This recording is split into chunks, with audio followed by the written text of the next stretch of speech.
Malaya, definitely not. It's just I got some viruses flying in the air at present. So we have heard this morning from both YB Menteri in terms of his address, his welcoming address, as well as His Royal Highness Sultan of Perak, his royal address as well, which covers quite a lot as far as WAQAF is concerned, in terms of the revival of WAQAF. But what attracted me was actually the first session this morning. There were actually a lot of questions that was actually asked by the audiences, but was actually not answered fully. But a lot of those actually questions raised was what to do, I think, with this particular session itself, which is all about talent, about innovation, and also about enablers. Yeah? So, and also the previous speaker also mentioned quite a bit about issues relating to the ethics, the governance, as well as the values that's required in order to make sure that what we go through as far as IR 4.0 is concerned, and in particular the revival of WAQAF. So we have three distinguished speakers this afternoon, and let me just introduce the first one first. I'll introduce them as we call the speakers to provide their particular address. And the first one is a person that perhaps a lot of the locals know him in terms of his area's involvement.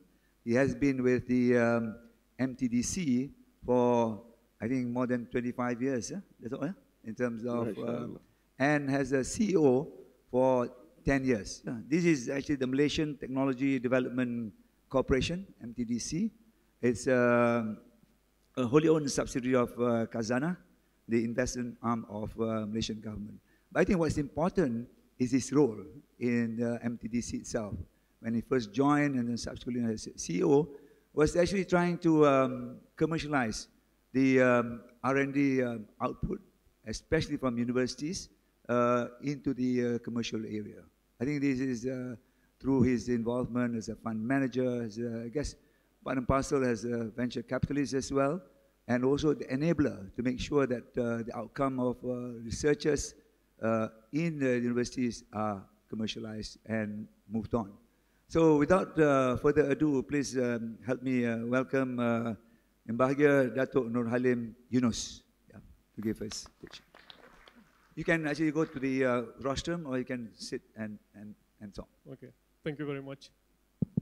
Thank you very much, Dato. Assalamualaikum warahmatullahi wabarakatuh. Waalaikumsalam. I was actually hoping to be the last one to speak among the three panelists. But some weeks ago, we were at the World Islamic Economic Forum in Kuching. And we were talking about what is it about innovation in the Islamic world. And I think this session is very important because we talk about talent, innovation, and enablers. And we talk about WAQAF. And we talk about crowdfunding. You know, but if you look at the situation in our Muslim country now, despite the fact that this idea, this practice of funding good, we don't even have a vaccine to show for our history.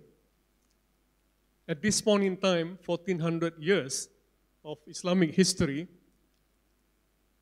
to the best of my knowledge, at this point in time, we don't even have a human vaccine that we can call as what we have developed. So I think this challenge of developing talent, developing innovation via an innovative mechanism so that ideas can be funded has always been there in the Islamic world. Sadaqah Jariyah, Sadaqah in general, you know, people giving money for the good of the public has always been there. But it has always centered around non-technology endeavor. We hardly hear within our community people actually working towards funding, supporting, and building technology-based projects. I'm not talking about building schools as part of WAQAF. I'm not talking about building masajid as part of the WAQAF. But I think if you want to talk about WAQAF in the 4th Industrial Revolution, Sadaqah Jariyah in the 4th Industrial Revolution, we want to talk about cloud funding from an Islamic perspective, we need to look also at how do we build innovation, capacity and capability in the Islamic world, and what is the outcome that we want to show. Because at the end of the day, we can talk about a lot of things, but if I were to stand up and I say, and just now there was a question about what have WAQAF done for inequality? I can also stand up and say, 1400 years of history, what have we developed for the good of humanity in terms of technology development? You know, if you were to develop a vaccine today for example, hand, foot, and mouth disease, which affects newborns all the way from China to Indonesia, and you sell 1 billion doses of this vaccine a year. For 100 years, that's 100 billion doses. Isn't that something that is good for not just Muslims, but for humanity? But we don't have these kind of things to be shown today, at least. So I think when you talk about the 4th Industrial Revolution, of course, one of the other things about the 4th Industrial Revolution is, in terms of values, we are talking about collaboration. But I think, again, I will ask ourselves, when as Muslims and Muslim countries, and we talk about the 4th IR, when we talk about the underlying values of cooperation and collaboration, we need to check what is the outcomes that we're looking at. So I think in looking at this enabler, we already have the enabler, you know, in terms of the scheme of funding of innovation, at least from my experience in talking to our friends in Malaysia, in Indonesia, used to be in Egypt, and in the Al Jazeera. I think there is already enablers, there are enablers available, but we don't have the outcomes to show for it. So what is the next step for us to link the enablers that are already in place, like the WAQAF, the Sadaqah, and the Zakah? Maybe Zakah is not so direct, but what can we do to link this with technology development, number one. And I think number two is that how do we get international collaboration between Islamic countries to do technology development which actually impact lives? I think these are relevant questions as we move, or as we are embracing the challenges of the 4th Industrial Revolution. Yeah? Because at the end of the day, when we talk about the 4th Industrial Revolution, it centers around the other component, which is technology. And if all the technologies are developed outside the Islamic world, then forever we'll be dependent on the services that are generated by others. If you wanted to look at, last week, MITI has put up a document for public discourse on the Industrial Revolution 4.0. One of the challenges for us in Malaysia for the Industrial Revolution 4.0 is that if we don't develop our own entrepreneurs, if we don't develop our own technologists, if we don't develop our own technology, we will be forever dependent upon technologies developed, supplied, serviced by others and not by us. So that is the challenge facing our countries. That is the challenge, I think, facing all Islamic countries. How do we first work to develop our technology development on our own? How do we develop to work together to solve our own problems?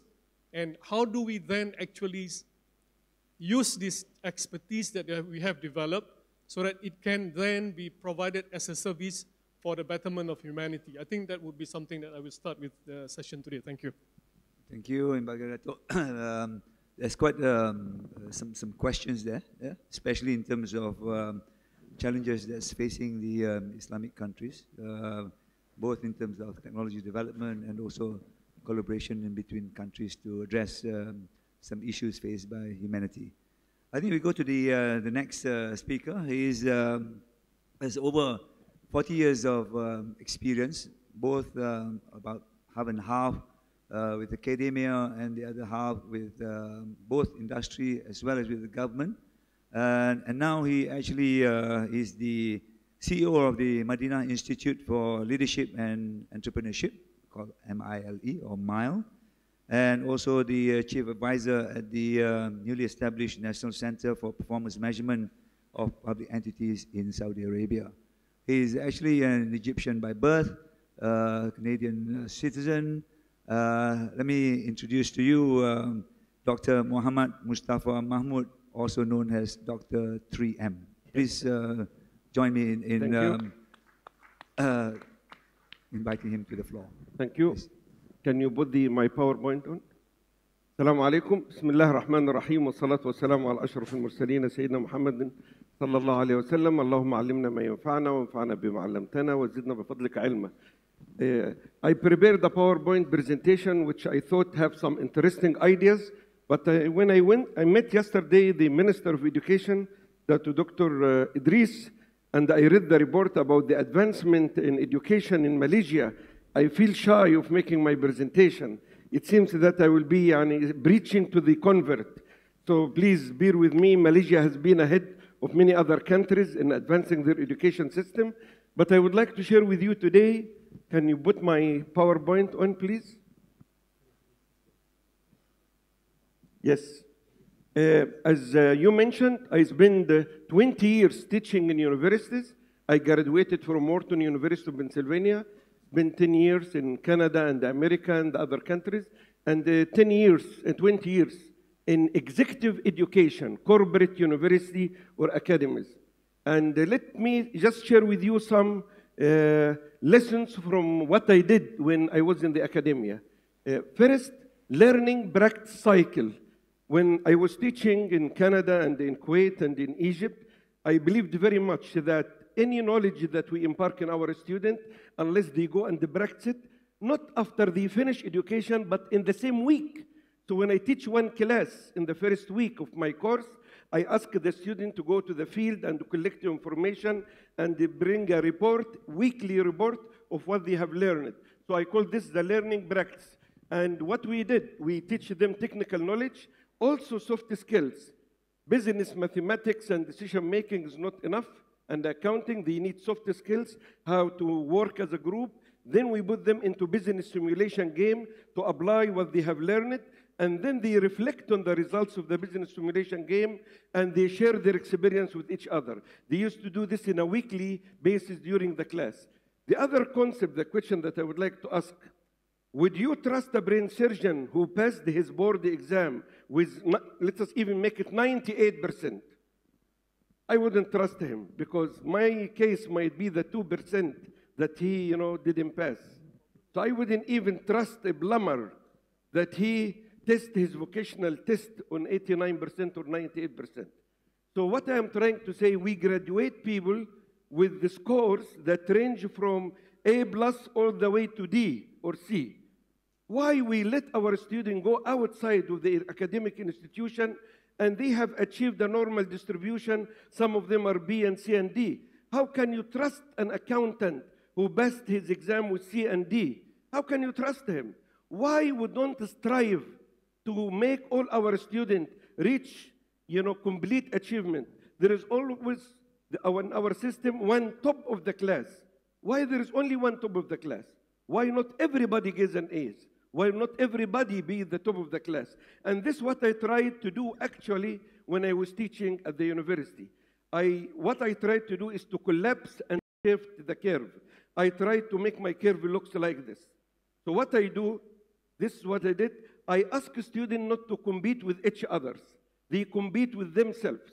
Any student who finishes the exam at the end of the term and he brings me the paper and I mark it and I tell him you got C, but tell me you what? I am willing to re-examine you again and I tell you where you missed points.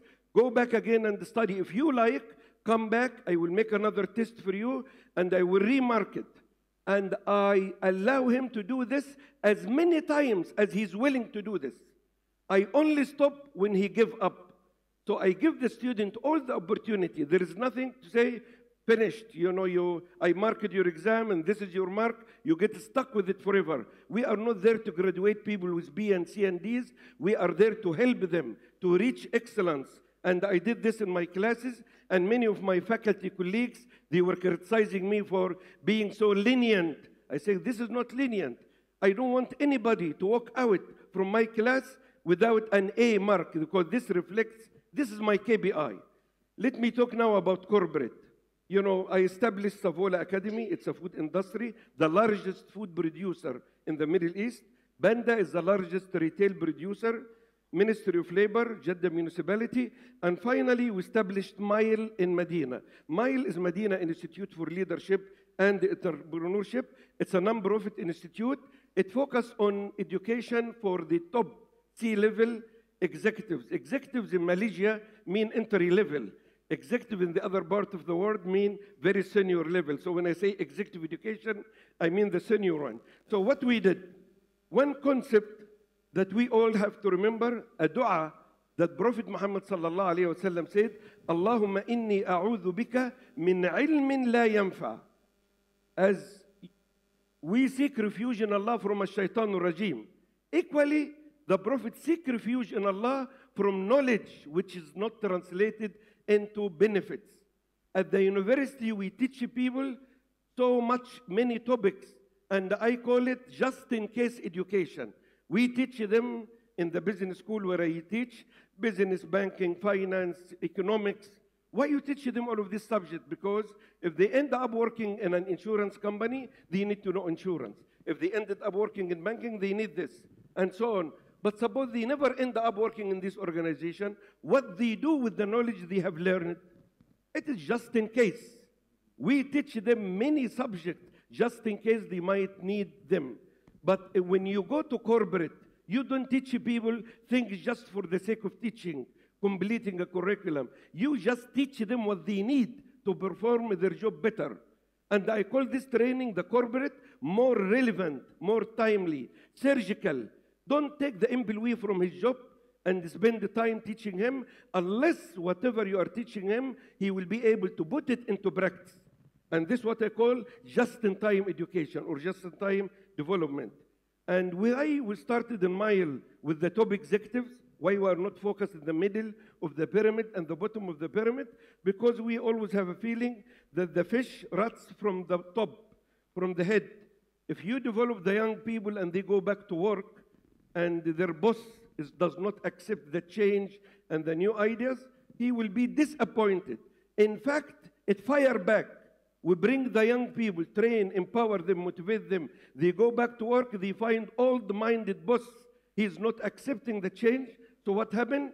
He disappointed the employees. And what happened? It fired back on him. He gave up. So what we decided to do in MILE, that we have to focus on the top, on the head. Excuse me.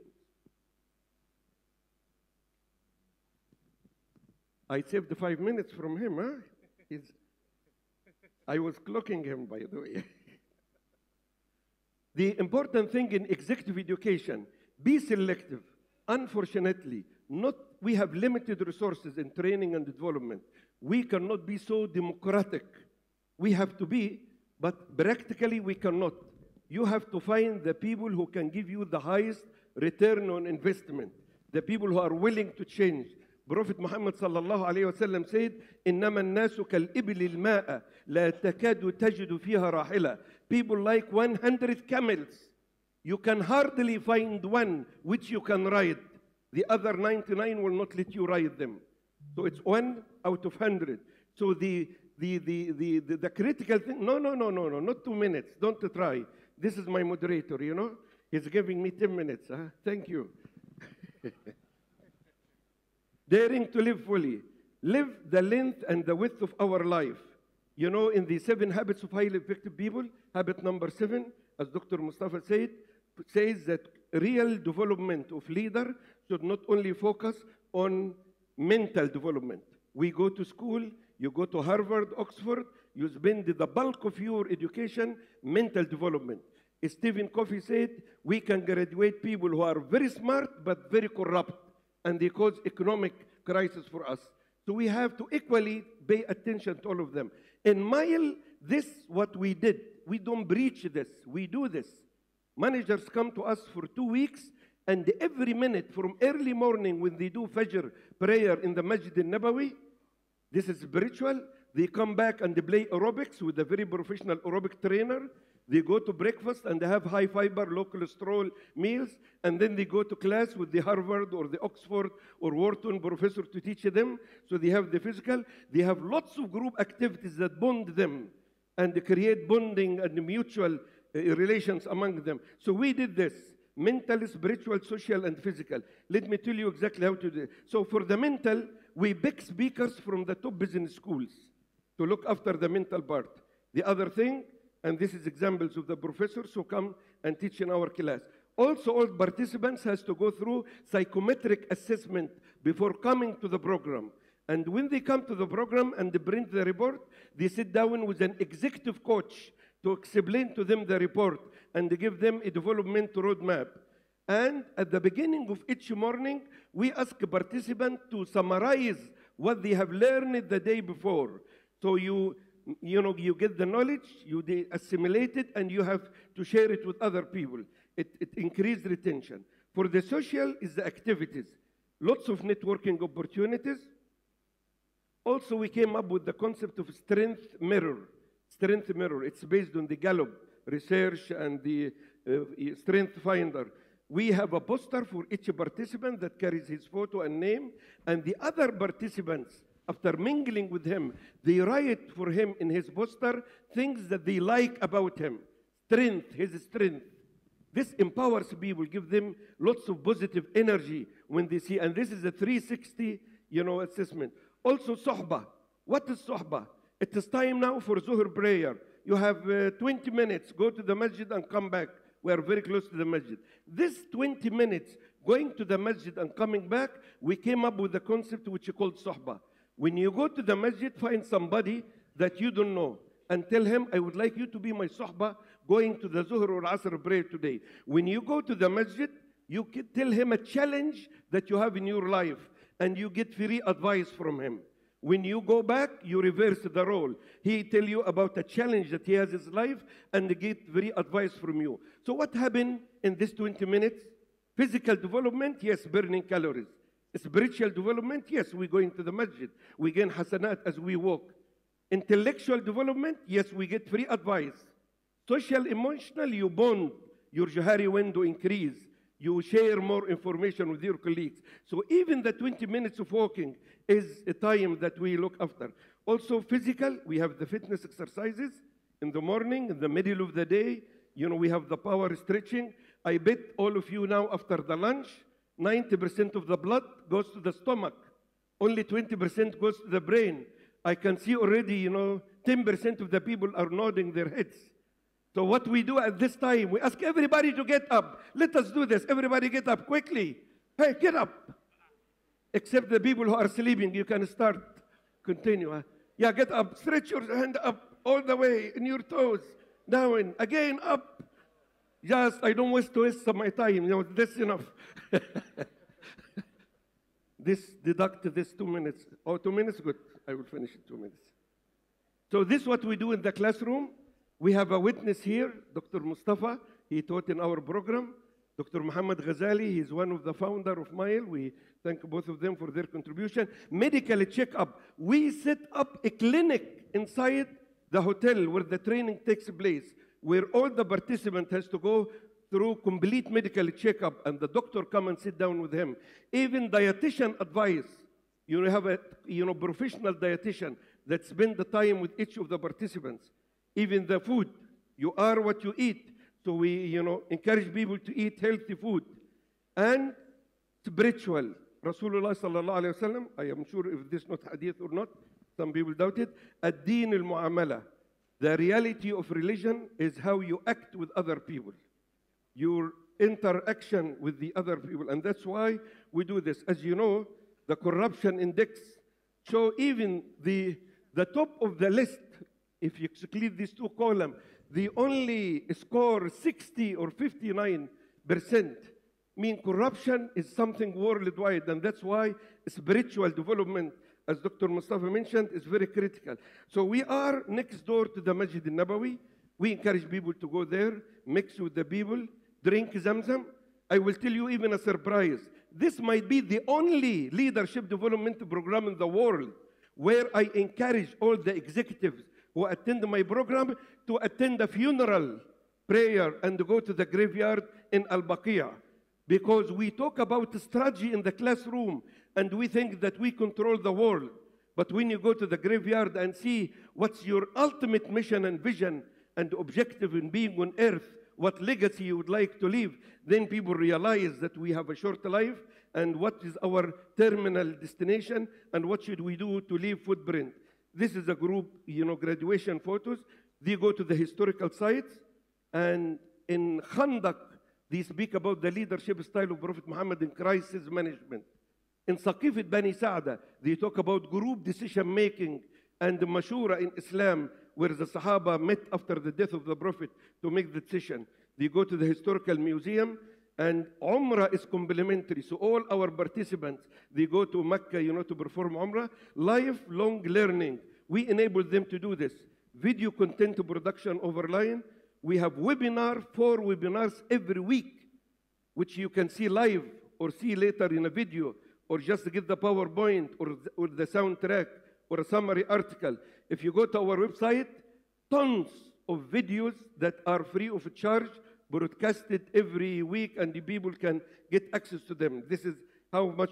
In fact, if you go to YouTube and write executive education or leadership, sometimes we beat or come very close to one of the top business schools in the world, even though we are very tiny organization. These are the last 2 slides. Value reading, we publish small papers. Immersion. The key point in our program is immersion. From morning till evening for 3 weeks, for 2 weeks, people are immersed. If they go back after the program and they said, we have learned a lot, it means I have failed in my mission. If they said we have been changed, transformed, it means that we have succeeded in our mission. Thank you very much. So it's not graduation, it's about transformation. And Medina khayrun lahum law kanu ya'lamun. Thank you. Thank you, Dr. Mohamed. So, well, thank you for, I guess, it's more of a show as far as Miles is concerned, okay? Yeah, but anyway, you got some questions for you later on. Our third and last speaker is a professor. He's actually quite a unique experiences as well. He started off as an academician at Gajah Mada University, and then subsequently he went into industry, with Pertamina for 7 years as the financial director, and then also spent time also with the government as well. He's currently the Secretary General of the Ministry of Research, Technology and Higher Education. And let me present to you Professor Ainun Naim, please.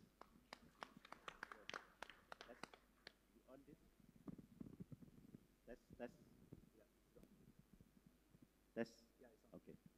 Well, Assalamualaikum warahmatullahi wabarakatuh. Alhamdulillahi rabbil alamin, wassalatu wassalamu ala ashrafil anbiya'i wal mursalin, wa ala alihi wa sahbihi ajma'in, amma ba'du.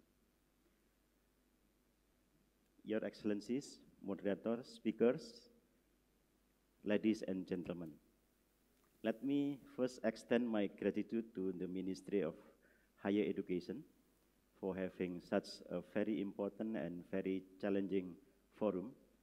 And I'm very honored to be invited to speak here, sharing about my knowledge or my experience with regard to how we stimulate innovation and how we respond to the era of fourth industrial revolution in Indonesia.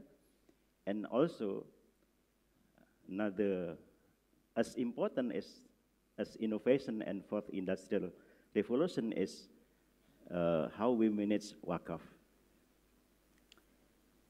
So, innovation is an important factor in fourth industrial revolution if we would like to have a role, a material role on that era. So we need to manage the ecosystem of innovation so that people, institutions are motivated to have innovation, to invent, researchers motivated to do research, etc. I have a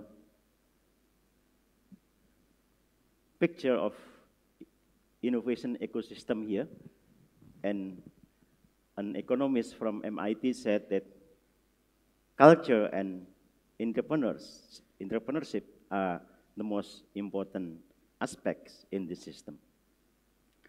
I would like to add another factor. Government is important. Indonesia has experience to have an industrialization strategy back in 70s and 80s. At that time, Professor Habibie, I think you know him, tried to develop aeroplane industry in Indonesia and develop a huge science technoparks in the outer ring of Jakarta. It seemed developing at the time, but then bumped by the crisis in 98. And now we have to rebuild again. During the new government, we are given a huge target to build 100 science technopark. I talked to the consultants, the response is, you are dreaming. That's political statement. They said the more reasonable number is, if you can build a quarter of them is excellent already. But we did, and we developed several science technopark. But we have challenge. We have challenge how to bring the invention, how to bring the technology, the products that we develop into the market. We need to have a comprehensive and integrated policy. And the ones who make this should be the government, so that our new products, new technology can be brought down into the industry. We have so many new technologies, new products in several industries such as food and agriculture, medical, and then also engineering.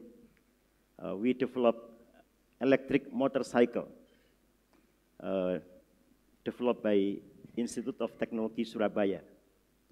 And now I think the motorcycle has been going down into the small business and partnership with industry already. But we have challenged so that we have changed the partners, I think, twice or 3 times. And we get support from the Ministry of Industry. Otherwise, we will not be able to do that. In food and agriculture and in medical instruments, we have more challenge because the Ministry of Health and Ministry of Agriculture is quite highly regulate the products. So this is the challenge we have.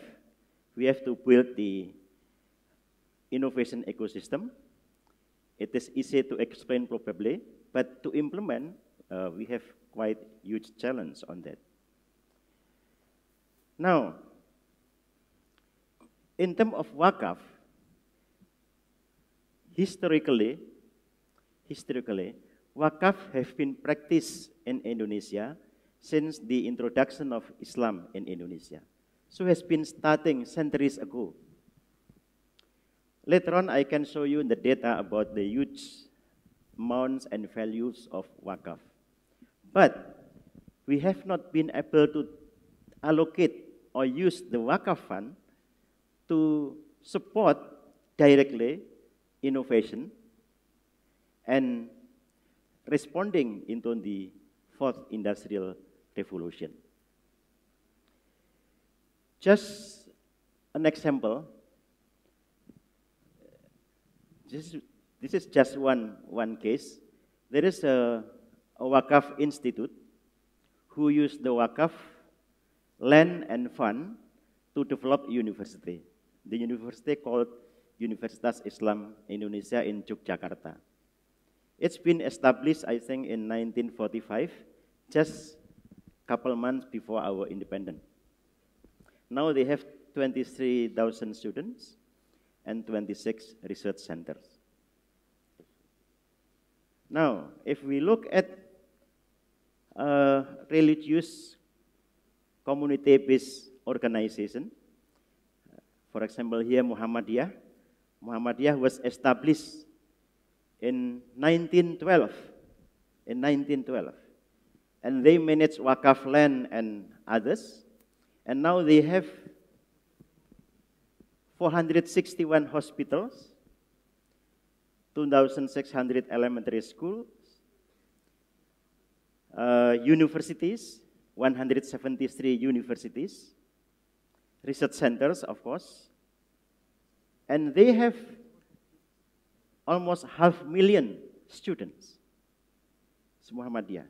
Another traditional, this is more traditional community religious-based organization, Nahdlatul Ulama. This is established in 1926. Many of the institutions they manage are pesantren, it's traditional schools, and lately they also develop universities. They have 111 higher education institutions, research centers, and hospital. The recent data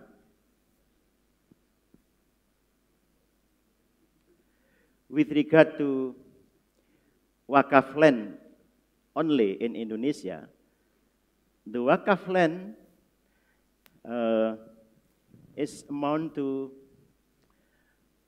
let me see my note. I think it's 4 billion square meters all over Indonesia. This is WAQAF land. 4.3 billion square meters with the value of 37 billion US dollars. This indicates that actually the people are very enthusiastic in giving WAQAF. And then a WAQAF mobilization in collecting money using a platform done by Bank BNI. Within 3 months, they can collect 300,000 US dollars. This means that there are huge potentials, and now the challenge is that how to make the people have better understanding so they can use the WAQAF fund or assets to improve innovations and also to better respond the fourth industrial revolution. Another issue is governance. I think the first session is talking about the information asymmetry. Yeah, I see that there are several problems in management of WAQAF or WAQAF institutions due to the lack of governance. So I think that's the conclusion of my presentation.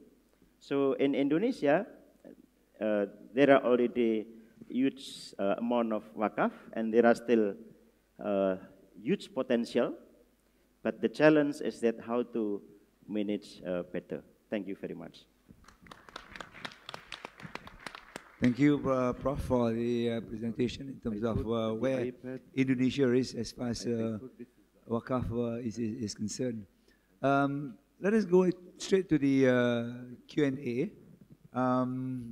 If we look on the Pigeonhole, this is an apps which I guess the number of questions has come up, and you can see from there in terms of the priority of the question. Perhaps we can take the first question, which is specific for Dato Norhalim. I guess I don't have to read the question. I think he can actually have a look at it on screen, and perhaps he can answer that particular question. Yeah. Thank you. I think This is a favorite question. I was asking, what can others do for you? This is a typical question when people, orang tanya, this is the typical question. Now, I think we should re-address this question to ourselves. Because kullukum ra'in. Everyone is a leader. At the end of the day, it is not about the whole system. It is about us. And if we were going to say that the government is not doing it, the university is not doing it, who is going to do it? I think the first thing first is, the foundation of society is the person, the family. And if we know that, we are going to embrace the fourth industrial revolution, and this so-and-so is not doing it, we better do it. Because at the end of the day, it's not about what other people are doing, it's about our own effort and our own attitude. I mean, if you want to go and prepare our children for the fourth industrial revolution, as the question is here, then we have to start with ourselves. How do we develop kids at home who will be, who can actually develop the skills and the attitude and, the talent for them to prosper in an environment which would have changed so much in the next 10 or 15 years. So I think that's the first thing that I will, how the university is going to do it, I'm not sure. But I do think that besides WAQAF, I still believe, and I strongly believe that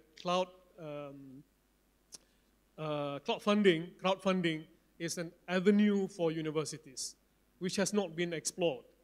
The thing is because in Indonesia, because I have some projects with Muhammadiyah as well, and some preliminary discussion with Syarikat Islam, I think the central religious agency are probably a bit of hands-off in terms of the WAQAF. So that's why you have Muhammadiyah collecting money and the rest. But in our countries, probably we have a lot of authorities in a lot of states with regard to WAQAF. But with regard to crowdfunding, and I talked just now about the Sedekah Jariyah, I think there is a lot of opportunities for universities to work around this, or rather to find new avenues to raise funds for research projects. And this has not been tried at this point in time in our country. Because, we should actually look at the possibilities of raising funds from the public for public good. And in our society now, the challenge is to move from what is something that can be seen to be public good to something that is intangible, that is in terms of technology development. And this requires education, because if I want to go and donate, I want to donate somebody who is poor, I want to donate for somebody who is sick, I want to donate for something that is tangible in my eyes. But if we can change this, and we could actually work towards fundraising, crowdfunding, which sells or promote the idea of raising fund for research and development, which is actually for public good, I think there is a possibility here which has not been tried. So, because I'm taking also the second, one of the other questions just now, how do we do this? Because in many countries, WAQAF is a state policy, and it is very strict and very controlled. But I think if you talk about crowdfunding and how do we fund the development of technologies for common good, for the good of the Ummah, I think there is a potential that we can do. Perhaps we can ask the same question to Dr. Mohamed, and then later on to Prof. Ainun as well. Your experiences in this particular I will area. pass it for him because. Yeah. Yes, I will pass. Yeah, okay. He did I think we need to change the education system so that it's in support of the fourth industrial revolution challenge. In our case, we changed our curricula, especially for higher education, so that the students can to learn other things. Yeah. In the current era, technology changes very fast. If the old technology vanishes, then people or the workers should learn something else. So we give the students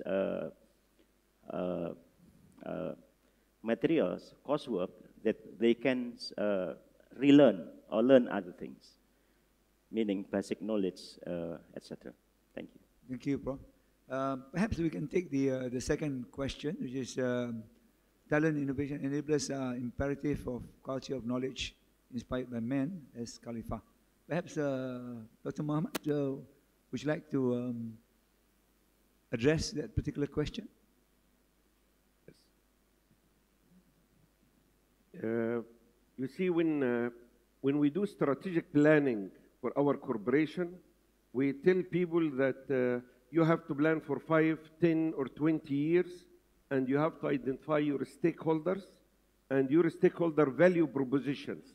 So it means what can you achieve for each your stakeholders within their time frames. This short time frame of 10, 20 years make people don't look behind the hereafter, life after death. And this is what we try to teach our people, that when you do strategic planning for yourself, we teach people strategic planning for their corporation. Now do strategic planning for yourself. What's your time horizon for planning? It's not you get a job, you get married, you get children, you buy a house. This is very short. Think about your death. How people will remember you after 100 years from today. Nobody remembers his great-grandfather. Nobody knows even what job he used to do or have any records of what he did. So when you stretch and challenge people's mind to think about what legacy they would like to leave, what they are planning for the hereafter, you know, people will start to realize that their role in life, their stakeholders, is not his boss and his family and his community. It is the whole humanity. It is what Allah expects from me, what the Prophet expects from me. And this, they become to realize their role as a Khalifa of Allah subhanahu wa ta'ala in the earth. So our role, one of our roles, Khalifatullah fil ard. You know, we teach people, you are a father, what should you do as a father, as a boss, as a colleague, as a neighbor, as a community member? But what should you do as a Khalifatullah fil ard? And the discussion that takes place among the participants in the immersion exercise makes people open their eyes when they see other good examples around them. So this, Dr. Muhammad Ghazali, this is what we try to do during our intensive training program to get people to realize that they have role in life beyond the traditional definition of our short-term strategic planning. Yeah, I may respond to, oh, go ahead. Oh, thank you.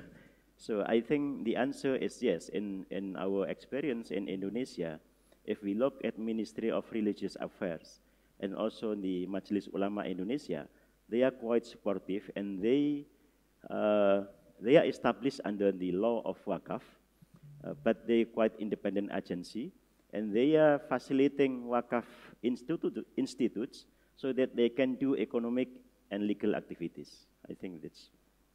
Thank you.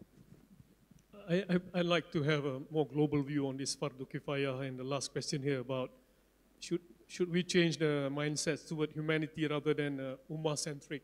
I think at the end of the day, if you talk about Khilafatu fil ard, you go and look at, again, I like this topic of medicine because there are a lot of required medicines which are not developed because they are in the third world. And if you link that to the role of the Khilafah or the Khalifa and the fact that many Muslim nations have a lot of money, but that money is not used to develop essential drugs, essential medicines for not just the world, but even for the Ummah, I think there is an issue there in terms of deliverables of the role of the Khilafah. So I think, you know, if you talk about Fardu Kifayah, I think a lot of the responsibility in terms of developing our own necessities in life, of actually developing medicines for our diseases, this has not been addressed. So obviously, you know, if we want to look at this from a global perspective, I think there is a lot of thoughts that needs to be done to link research development, technology development, commercialization with the fundraising mechanism that are already available in the Muslim ecosystem, I think. Okay, thank you. I guess the next question is actually for Dr. Mohamed. Well, there's 9 actually asking that. How do we create more entrepreneurs who have the mindset of Robert Bosch, who will the earnings of his company for charity upon his death? Yes, in fact, I saw that question earlier, and the part of my answer earlier addressed this. Okay. Perhaps the next question, I think this is specific to Prof. Ainun. Is there any regulation from Indonesian government to make Muslim Indonesian citizens have awareness about WAQAF and how technology can help government to manage WAQAF? I cannot see the question in the screen. Can we go to the next question, please? This is after this. Is there any regulations from Indonesia? Yeah, that's one. Thank you. Well, we have law in WAQAF. Law in WAQAF does not request that Muslim in mandatory term should give WAQAF, but only stimulate. And WAQAF law to ensure that there will be a good governance in WAQAF management.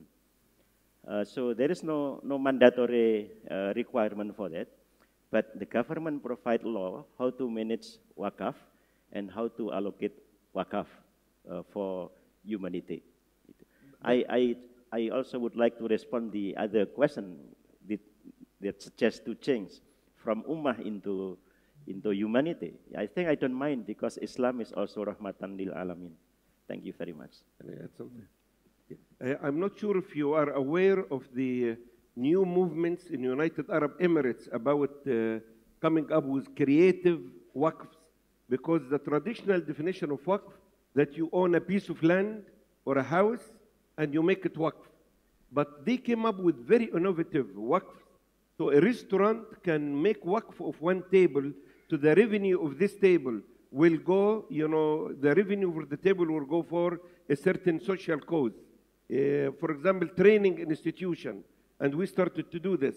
We designate one seat in our training program to be a waqf. So whatever revenue come from this seat will be used, or we can accept people free of charge for this, seat.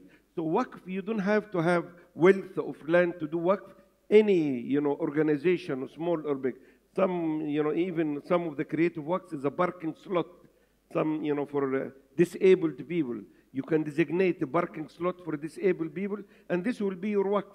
You don't have to be a millionaire or a very rich man to do waqf. Even small people can do waqf, and this opens the door and opportunities for people to contribute, yes.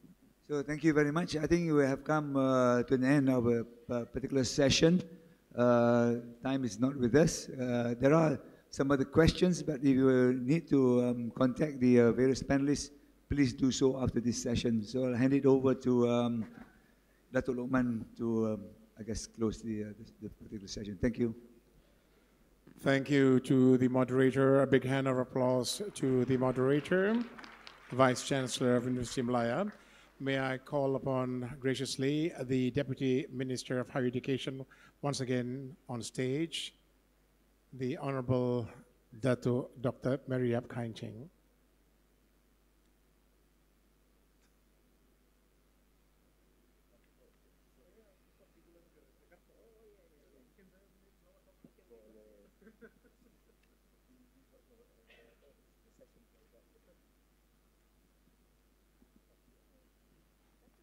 Presentation to Dr. Norhalim Yunus, Malaysia.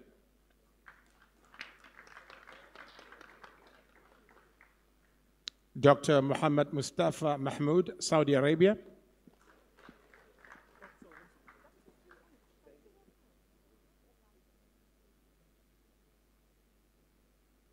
And Professor Dr. Ainun Naim, Indonesia.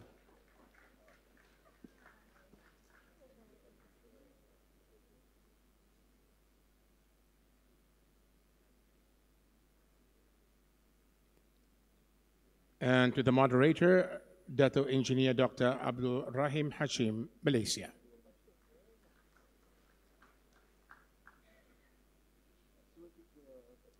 Can we come forward for a group photo with the Honorable Deputy Minister?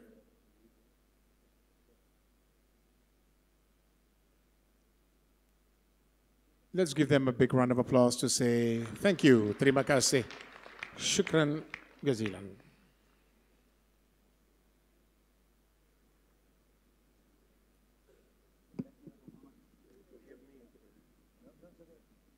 Thank you very much, ladies and gentlemen. We have to take a short break until 3:45. Please be back here on time so that the next group will not be late.